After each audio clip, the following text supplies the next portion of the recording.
Welcome brothers, welcome sisters, welcome to our program On Target. Those of you in the diaspora and anyone who have the opportunity because of the technology to be able to reach our program, we welcome you. Always remember that as soon as that program starts, you qualify to pick up your telephone and give us a call. We never have a subject matter. We speak about anything, any issue trending. There is a lot of trending issue in the world today. And we want to always encourage Grenadians to discuss issues. Many times you don't have to fight it. You could sit down and discuss the issue. You may well find that the differences between you are not very much. Maybe one or two. You have more in common than what separates you. We have been advocating for years that the Caribbean leaders have every now and then called for a zone of peace. That the Caribbean should be a zone of peace. But they tend not to back the call with action. We're a small group in the Caribbean. 25 million perhaps if we include Haiti in it. 25 million. But our voices could be stronger if we advocate peace. But it's not only talking about peace. We must not be too ready and prepared to grab our sword or to take sides. And I think that is a challenge that we have. Project peace. We have something burning now between United States and Venezuela. United States has sent down troops in the Caribbean waters of Venezuela. And the United States come is a means to stem organized crime and drug use. I don't know if that is true. But obviously one has to be suspicious of the actions of the United States. And maybe more than drugs is politics.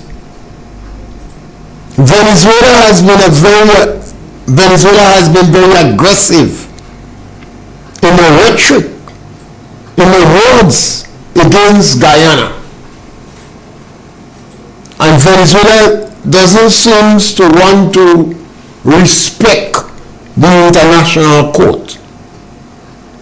I've always felt that the Caribbean should be very strong on that and insist that it will not support any attack by Venezuela on Guyana, and both sides should respect the decision of the international court. You shouldn't mince words on that. I know it's difficult because we have been benefiting from Venezuela oil. Grenada have also benefited from Venezuela medical facilities. You don't hear it talk about much. We only talk about Cuba. But Venezuela, we have benefited from Venezuela medical facilities. But if you want the Caribbean to be a zone of peace, your voice have to be strong. You have to be proactive and provide a peaceful option. And that peaceful option should be respect the international court. So the United States could well be using the Guyana situation because Ghana can defend themselves against Venezuela. Venezuela can win war with Ghana, but they can mash up Ghana. And Ghana obviously now looking at prosperity because they found oil. They don't want that to happen. So they're going to run to the United States and Britain to help defend them. And the United States will want a better option because now Ghana will be overflowing with oil. They will spend billion and billion on military hardware. Rather than on people, they will spend it on military hardware. And who they will buy this military from? The United States of America and Britain. So it's in the Caribbean interest to act as an agent of peace always. I don't agree with our Caribbean leaders on a number of issues. One of them is the foreign policy. But I don't agree with CARICOM leaders too on the hurricanes in the Caribbean. I think they have let us spoil the whole of CARICOM. The Caribbean is a hurricane-prone area. It is unacceptable for 50% of our houses to be destroyed in a hurricane. This is unacceptable. The hurricanes that pass normally remove roofs. They break trees and they remove roof. So it means that the roof that is being removed is not properly attached to the building. Otherwise the whole building should crash and go down. So I think not much of our architects. The University of the West Indies have not helped us. And CARICOM leaders has been lazy in coming up with answers to address the fact that we live in a hurricane-prone area. So I'm going to stay on these two areas today. One, the foreign policy. They're too busy to grab their sword and take sides. I understand the relationship with Cuba because Cuba has provided quite a lot of assistance in medical and training. And one could ask, and it's a legitimate question, does Cuba provide more assistance to Grenada than the United States of America? We could have a discussion on that. We must discuss the issue. We speak about any assistance Cuba gives us in glowing terms. But do we speak about assistance and scholarship from the British government, the American government, Canada, Costa Rica, Venezuela, Mexico? Do we speak about these things? China and India and Morocco? So we may be well giving Cuba a lot of praise, and they deserve some praise. But we may be well giving them too much praise vis-a-vis other countries. Does the Caribbean have a responsibility and a moral obligation to sympathize, to be in solidarity with, and to call for the release of political prisoners in Venezuela and Cuba? Cuba have thousands of political prisoners. 60 years after an experiment with communism and Marxist-Leninism and progressivism and socialism. If 60 years after, you have to keep people who disagree with you in prison, that's the simple work. Communism done good. Marxist-Leninism done good. And the time has come for our journalists to challenge Caribbean leaders. Mia Mockley, Ralph Gonzalez, Pamela in Trinidad, every one of them. Why you are not lobbying for the release of political prisoners in Cuba and Venezuela? At one time it was said that Venezuela more rich than China, but they're squandering opportunities propagating communism and Marxist-Leninism. And it seems that the majority of the people do not want this political ideology. So they have to hide and lie and deceive the people.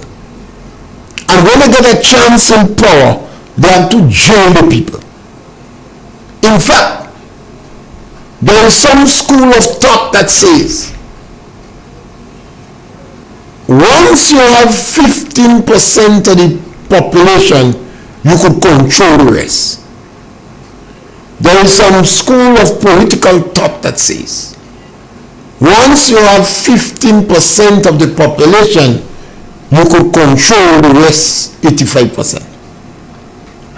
And that is why in communist countries, they always go for the military and the militias. In Venezuela today, militias are favored to get more rice and more food. You see in Cuba, the military is strong. They close down the press. The press is not free. And they jail dissidents. You have thousands of Cubans in prison, languishing and dying in prison. Well, how we in the so-called free world should support that? Why is our Caribbean leaders speaking with forked tongues? They believe in freedom. They win election through democratic means. In Guyana since 1984, every political party that won election did it fair and square and free from fear. And prior to that, election was free and winning. Barbados had election free and fair. Jamaica, whatever irregularities that existed was not enough to change the result. One guy said to me that Maduro did not thief the election in Venezuela. He took it. He said Maduro take the election. And every Caribbean leader knows that Maduro take the election. But he decided to hush them out. Now the United States of America under Donald Trump seems to want to put more pressure on Maduro. I do hope it's just pressure and they don't end up with war. But I also remember what was done in Panama. United States went and took the Panama Prime Minister and say dealing in drugs and jail him in the United States and then send him in France for them to jail him too. And when they send him back in Panama, the Panamanian government, I don't think they will jail him too again. So no one knows. Venezuela could only fall up in more poverty because that threat of the might of the United States of Venezuela waters could create panic and people will start to run from the country. And who runs first? The intelligentsia, the public officers, the entrepreneur, and the country economy goes down. We can't afford to hold this discussion. And we don't have to believe that what we say is correct and the other person wrong. We could hold discussion and discuss these issues. And we might be better off. Grenada and the Caribbean today might well be recognized as a country that is leading to confrontation with the United States of America. We are very small, but we talawa. And sometimes we have to pay for your note. We don't have a history of being very tactful. Perhaps our most tactful Prime Minister was Kit Mitchell. Only 2 leaders in Grenada that was able to win election on more than one occasion continuously. Eric Macho Gary, he won for 13 and a half years, and he did not dilly too much in international politics. He presented himself more as a mystic. So some countries just ignore. The Caribbean leaders did not like Gary, the majority of them.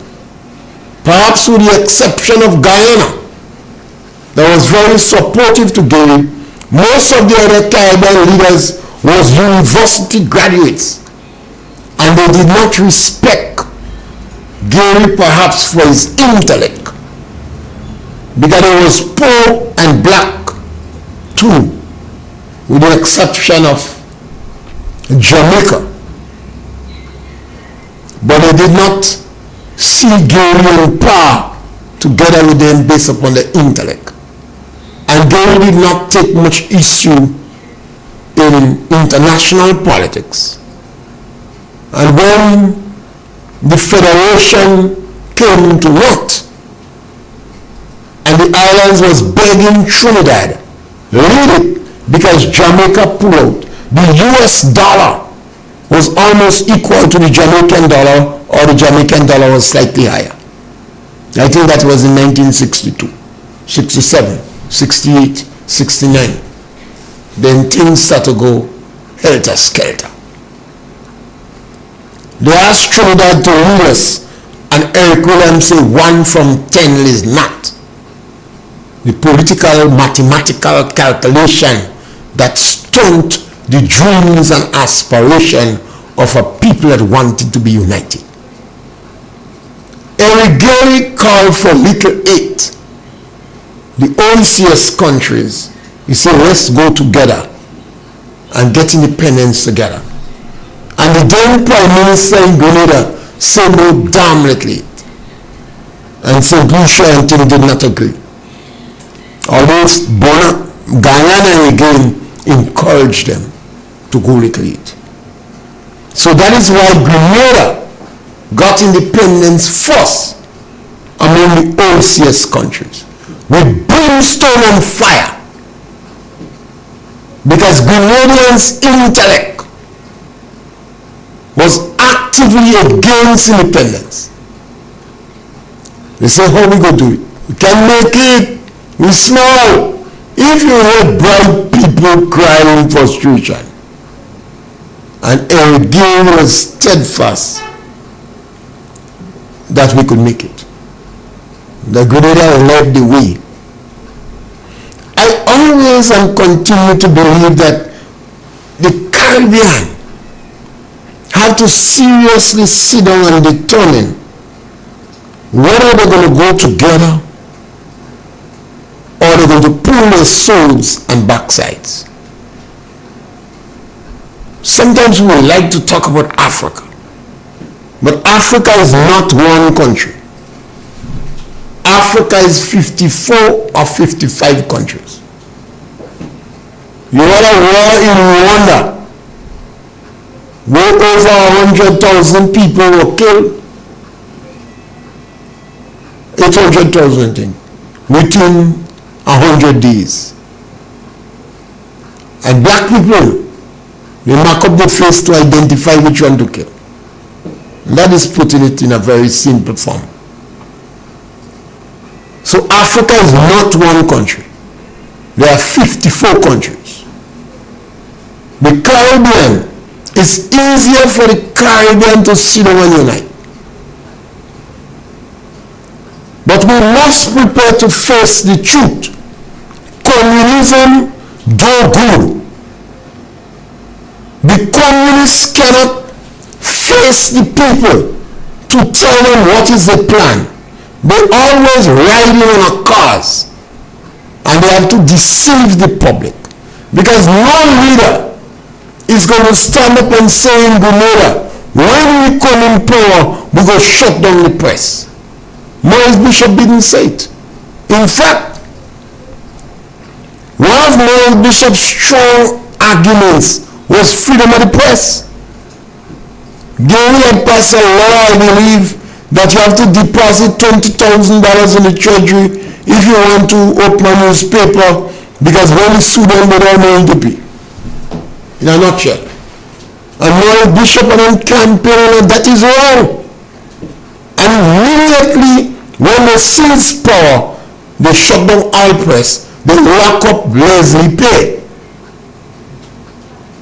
and they sent Tim and Thomas in jail. Tim and Thomas was human rights lawyer. They jailed that too. So the communists always have to hide. We in the Caribbean must be prepared to question our political leaders, or potential political leaders, to know what is the political inclination. Are you going to lock me up because I disagree with you? Are you going to close down the press? Do you support putting people in jail? Right now, if you ask them, they give you a wrong explanation. And they hide in their eyes, because that is the plan. In Grenada, we must ask questions. Because a lot of the leaders in Grenada, they want to go back to Marxist-Leninism. Not Cuba, they're not Cuba, you know. Cuba is Nile. When the revolution collapsed, there was a divide, a Paris coup. Because they felt Maurice Bishop was supporting belief in the philosophy of one-manism. Castro was one-manism. They say no, is Marxist-Leninism, the hardliners. So we're not doing ourselves justice by staying silent. We have to ask questions of our local leaders and ask questions of our CARICOM leaders. It saddens my heart when I see our journalists so openly taking sides. And I understand why. In today's world, they're fighting a money. Everybody wants to fight a money. So it's difficult for them to stand up for what they believe, because they're going to die in poverty. Uriah Bowles Butler went to prison, spent years in jail. Eric Matthew Gary, the British government sent on a battleship here and pick up Gary, and Gary was on a battleship. Maybe not knowing what's going to happen to him.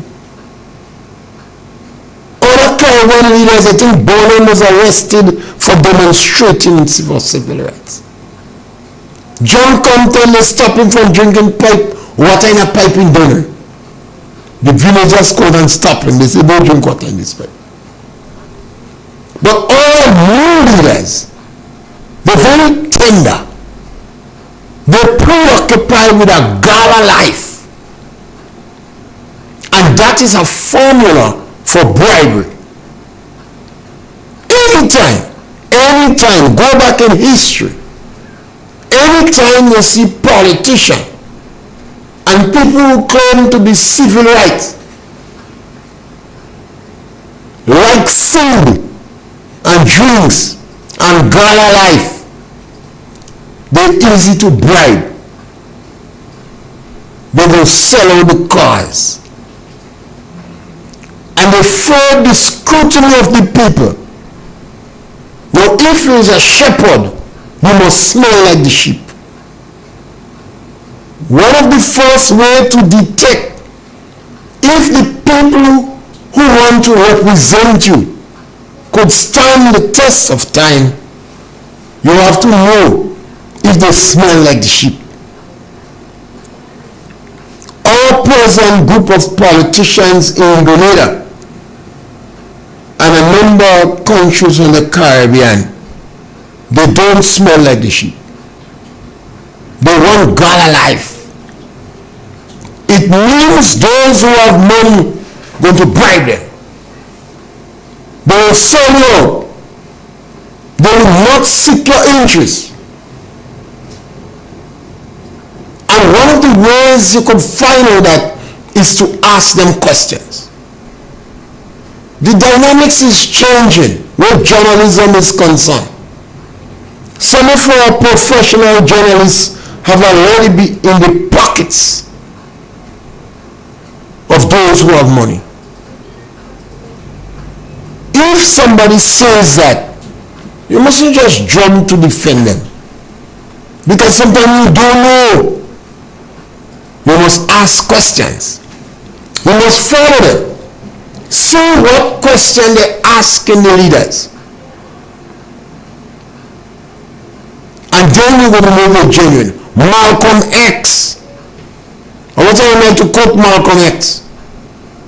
He called the fourth estate. He said they could make an innocent man guilty and a guilty man innocent. If they're working for a big company, they have to obey the company. They can't criticize the company. But now we have the rise of social media and we have other personalities on radio and social media. And then the government is going to use method and means to silence these individuals. And the government have power. Never underestimate the government. They could use financial strangulation. They could go after these people's family members, their children, ban them from getting a scholarship or promotion, or they could bring scandalous things against them. So few people could come on radio today and speak because they may have things in the closet that they can't afford to expose. So while they're dying inside to speak, they have to shut them out. One partner of mine, he liked politics, could speak well, a very sociable person. But his wife said, don't politics. She warned him, don't go. Because when she was younger, her life was very colorful. And she felt the day he go in politics, they're going to tear her asunder. So she warned him, she divorced him.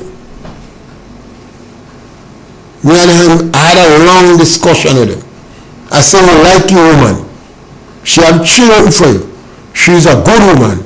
Keep your backside quiet. Don't go in politics. As soon as you're on the radio, and this government today, under Dick Mitchell, they're behaving as how the communists behave. They can't send you to jail yet. They don't have the power. But they will try financial strangulation. They search your closet to see what they see. And even when they don't see, they manufactured. Ask me, cousin, blush. They manufacture things and give the militants to see. Don't expect your family members to be promoted or thrown or get scholarship. And that is a hard one. Some people have to shut them out. One individual that did not benefit from the hurricane program, and he has about 30-40 acres of land, and he didn't benefit. His wife begged him, don't say nothing. Because we have children in school. They want scholarship. The children begging him, Daddy, don't say nothing. So he said quiet. Now we know that in society, when our society starts to come like that, it deteriorates. And the press freedom we have shrinks. It is taken away from us. And if you're not able to question the government is going to get corrupt. Because politicians are powerful, you know. And there are a number of companies and other stakeholders that want things in your country. And they're going to grease the hand of the politician to get what they want. But the politicians have a lot of measure of respect for the power of the press. But if they could silence the press, they're going to get corrupt. And you see so much acts of it in Grenada. The government policy is information will be on a need-to-know basis. That should have caused a hue and cry in Grenada as never before. Remember, this government promised to legislate freedom of information. And then they made a bold tongue and said information is based upon need to know. The very journalists that are told they're going to legislate freedom of information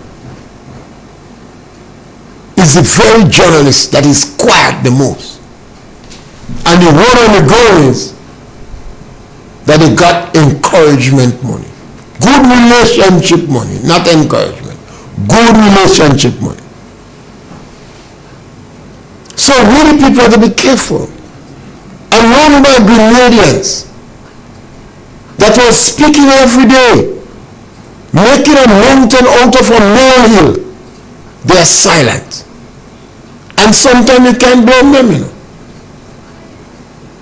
They're protecting the financial survivor. Some of them was really broken, so they can't afford to lose their job. They can't afford for the children not to get that scholarship. Can you have money to provide for them? So we have to have some measure of appreciation and support and respect for those that dare, like Jenny Simon. Must have great respect for the sister and express her solidarity with her. Because she is treading where wise men afraid to go. Jenny Simon is treading where wise men afraid to go. On a previous program, I remind Jenny Simon that the people who you believe provide information for you today could die. And some of them could change their mode because they get encouragement money. Or that not even money. Sometimes the children are threatened and they backtrack. So you must be mindful of that. When you walk this road, sometimes you have to prepare to make the ultimate sacrifice. By that about Steve Biko. You have a number of people in history. They paid the price and they made the ultimate sacrifice. They were not the heroes, but they were the ones that caused the change. In Grenada, a number of people was in the forefront. There's a man who wasn't here much called, I think, Blaze. When Blaze was arrested in the police station, Eric Gary walked in the police station to find out why they arrest Blaze, and they pick him up. He had a number of young people with him who were giving him support. Their names have disappeared. But don't believe it was him alone. And at that time they was facing the British government because Grenada was not yet independent. And the British sent 2 battleships in Grenada. I can't remember those that died in St. David's. It's current. I can't remember if it was the St. Lucians that killed him. That's why I speak about the CARICOM. And to speak with one voice. On more than one occasion, CARICOM sent troops in Grenada to restore peace. I believe it was the St. Lucian police that shot. I hope the historian, if you listen to me, could guide me there. Michael Baptiste too. Pete, very knowledgeable. About 4 or 5 relatives died that day.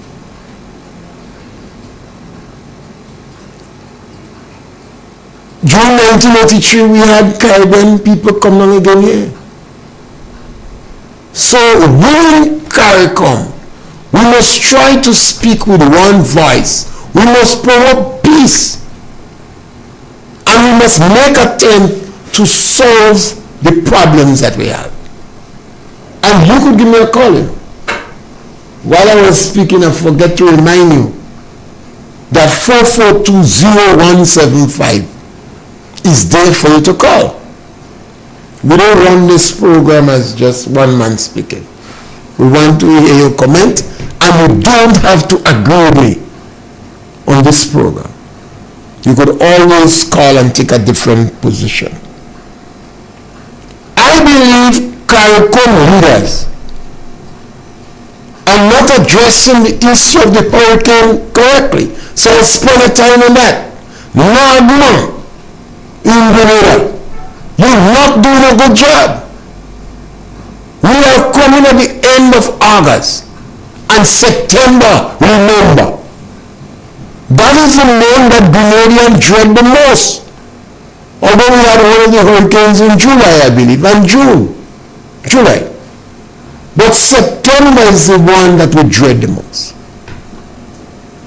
And yes, we had a back-to-back hurricane, Ivan and Emily.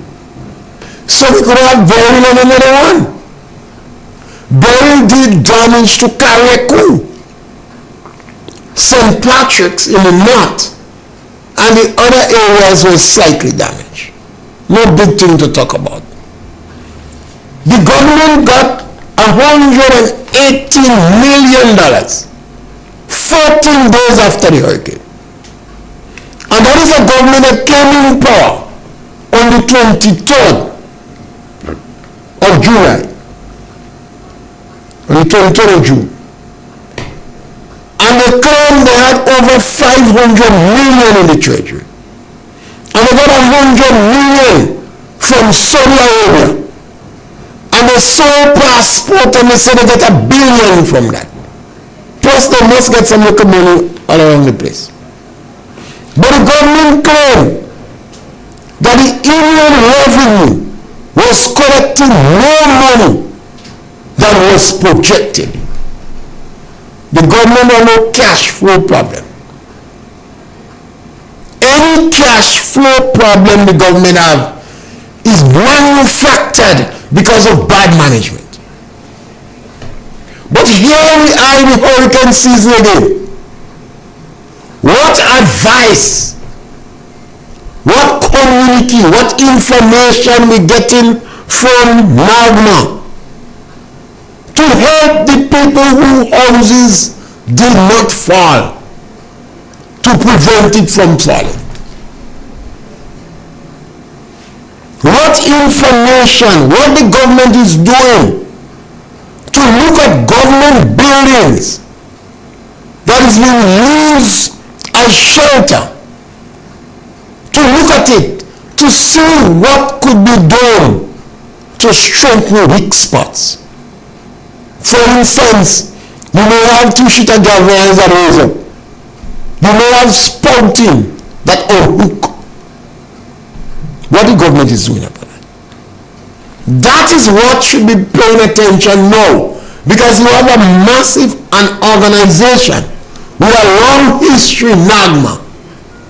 They have already had the experience of 3 hurricanes. So it's a mature group. What are they doing? What are they saying to help our people? What is the Nutmeg Association doing to help nutmeg farmers? You know, nutmeg farmers in Carrico. So nutmeg farmers was not unduly affected. Some in St. Patrick's was affected. To have advised nutmeg farmers, would it be better to cut some nutmeg tree top than the hurricane tree down? The hurricane seems to be pruning trees. So some nutmeg trees, the hurricane break up pieces. Would it not be better for the farmers, the Nutmeg Association, to advise farmers, some nutmeg tree, based upon the height and where it is better to cut out pieces in the top over the main set of branches? What are we doing? The hurricane is part of the staple in the Caribbean. So we just can't sit down and wait when a hurricane passes and everybody gets disoriented and fighting for food as if we're starving. That don't make no sense. 2 days after the hurricane, people buy out all the biscuit and cheese in the supermarket, and then they say they're hungry, and fighting for food. That's a joke. What advice? What you have NAGMA for? They should be providing information sheets for people. NAGMA should be lobbying government, and the government have to be dumb and stupid twice. The time has come for you to look at the hurricane staples and hurricane strap, hurricane support system, to put in the joints and bolts and screws, and remove the VAT on these things and encourage people to use more of it in the house. Now, how could we have stupid ministers like that? That is being stupid. And you can't call me broken because you are well paid. It means that some of our politicians, you're not thinkers. That is advice you have to give to the people in your constituency. And you have a constituency office. So you get this information sheet from NAGMA. And you relate to your people in your constituency. Or you're on radio programs speaking about it, talking about the house, what should be done in the house. Not when the hurricane starts and then you're on the radio and radio station going off and all phone cutting off. Because if you will flow, when hurricane set up, all for you. You run line down. If you are too soulful, all of them gone. If you want to go and see Miss Jane, you go and say, a man can carry girlfriend to see how she looking. And if you have a girlfriend, you can't carry her. Thank God. What is NAGMA doing? Information had to be provided for the people. How could our leaders suffer in a state of paralysis? You have to provide information outside there. We don't have strong farmers organization. It's only the nutmeg and cocoa bean we have that strong. And both of the agents of the NDC. Well, NDC doesn't think. But what's about NAGMA? NAGMA is supposed to be a professional body. So you're supposed to be thinking. I don't know who in charge of NAGMA now. I don't know if the government will replace the people out there and bring yellow people. Because the government seems to be, you have a color anyway? Color, welcome. Thank you, color. Yes, color, welcome. Color gone. I don't know what the color call it. I don't know if the government will remove the people that was there and bring in yellow people. But when you ask me who NAGMA, I go to. NAGMA should be on radio providing information. It means that you are unprofessional. You're low in productivity and you're backward in ideas. This is the time you have to provide information for people. The people have to buy meals. They can't buy schools because the school is too expensive. The schools seem to tell the price the people run. And the hurricane just jump out the nose. It's like when the seats in the home shop. When you're walking on the seat in the home shop, so more coming up. So our organization supposed to be more professional. What are we doing? And this is good already. Don't believe the Caribbean better. We should be better because we have more experience. Because we have more experience with hurricanes. We had Hurricane Ivan. We had Hurricane Emily. Now we have Beryl. So Grenada is supposed to be much more experienced with hurricane. And we should be setting the pace in the Caribbean. But CARICOM should set up a committee, and even one of the countries miss these things, coming up with booklets and etc. and making demands that in each country the state, I don't even remember that one, the hurricane straps and hurricane clips. You use them, and you should even have on GIS demonstration how it is being done. So the structure is already up, so unskilled people could use it and do it. Why is it when a hurricane passes that high percentage of our houses are being destroyed? Board houses could stand a hurricane. We don't have to fight to build a wall. Board houses could stand a hurricane. It makes economic sense to drop the VAT on the hurricane clips, the screws, and the hurricane gun, and provide information for the majority of people that when the house fall begging to build it up. You got 118 million, you squander the money. I've never seen dumb people like that. I've heard some story, I cry. They gave a man a boathouse to build. They gave a builder 20,000 to build a house.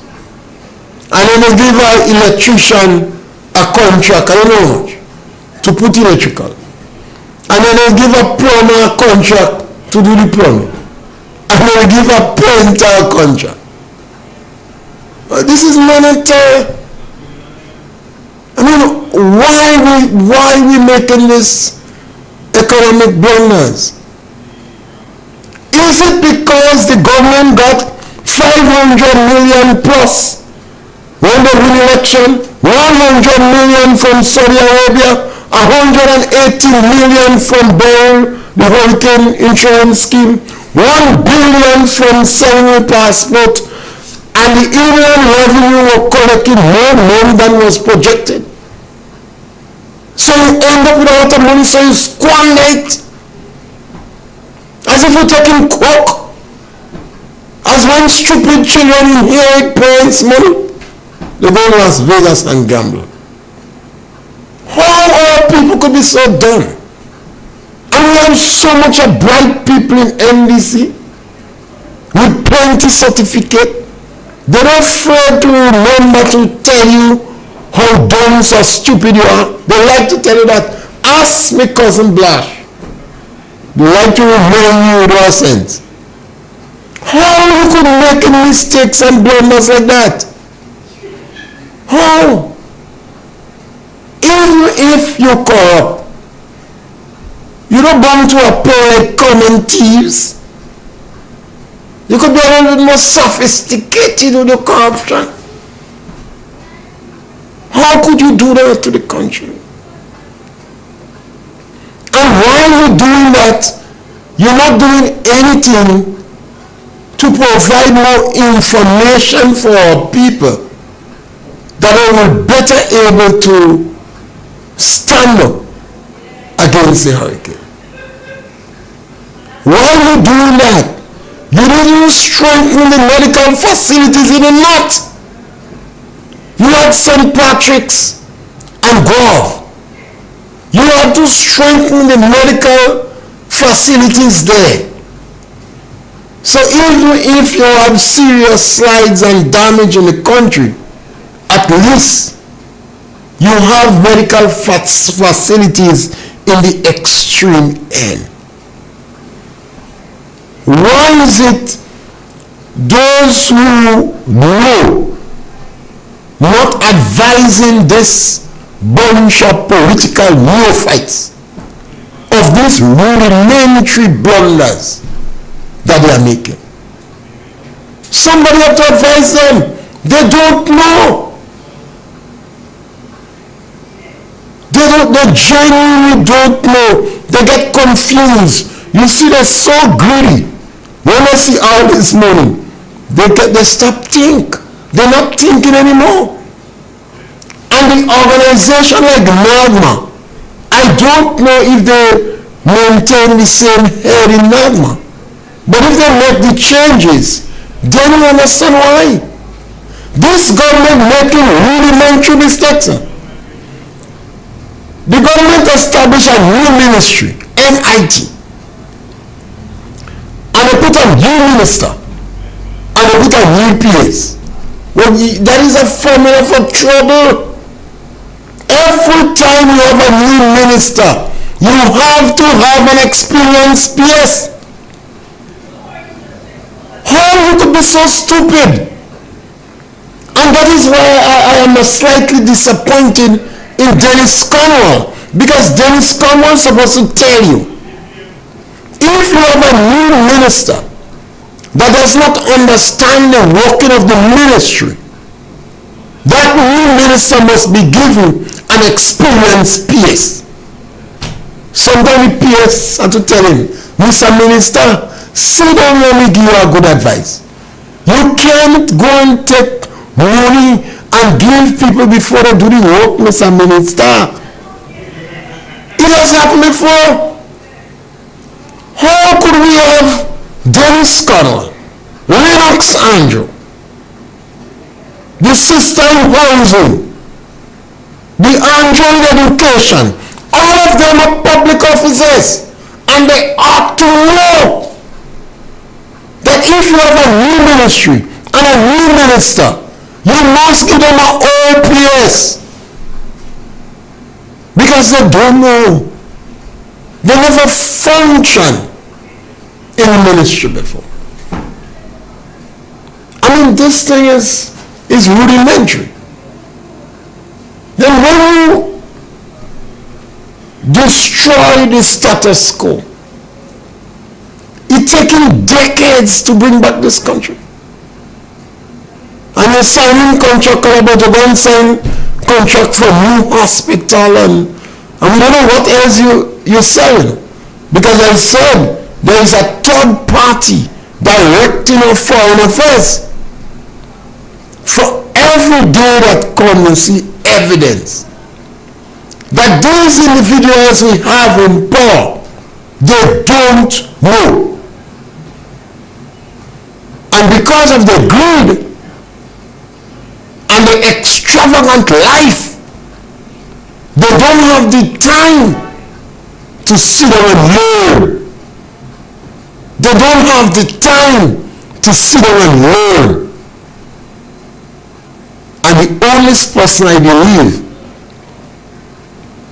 that could have get some measure, get them to understand what we're doing to the country is going to take decades to recover from it. You remember the language used by the Minister of Legal Affairs?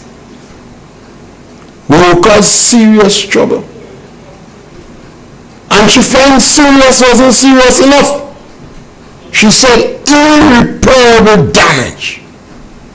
You remember the language used by the Minister of Housing? Is a disaster. You remember the language used by the Minister of Finance? I don't even want to talk about it. He said the thing so bad, he don't even want to talk about it. You remember the language used by the whistleblower, Mr. Lacrette? He shocked, he baffled, he was disturbed. So he go to Deacon 5. The corrupt in chief, he know the cries of all these people. And there is a cry. When the sisters say, when you watch it is a disaster, it's a cry. When James Conway say, I don't want to talk about it, it's a cry. Now, why is it we in Bermuda and we in the Caribbean is going on this trajectory? And people don't want to sit down and discuss the issue. If we sit down and discuss the issue without unduly prosecuting one another, all of us will be better off. Because we will recognize in the end it's not yellow or green, it's us in Bermuda. Because yellow might marry green, all green and yellow hate one another. When you see a girl and you run to her, ask her if she's green or yellow. And as we come to the end of our program, we want to thank you very much for participating, and we want to encourage you. One of the ways you could support the station is to subscribe to the program. Like the program, share the program, and subscribe to Real FM. And if you have anything to advertise, advertise with Real FM. We will need people to advertise with the station. At this time is a special call encouraging you. You have a small business, you have an activity, you have a dance, you're a barber, small, it doesn't matter. Big business or small business, we encourage you to advertise. Our voice is important. Our cry is important. Why do you think the government is taping all our programs? They're paying attention to it because they know when truth comes in town, some people have to run. Thank you very much. Triple N. Informative, entertaining, and first.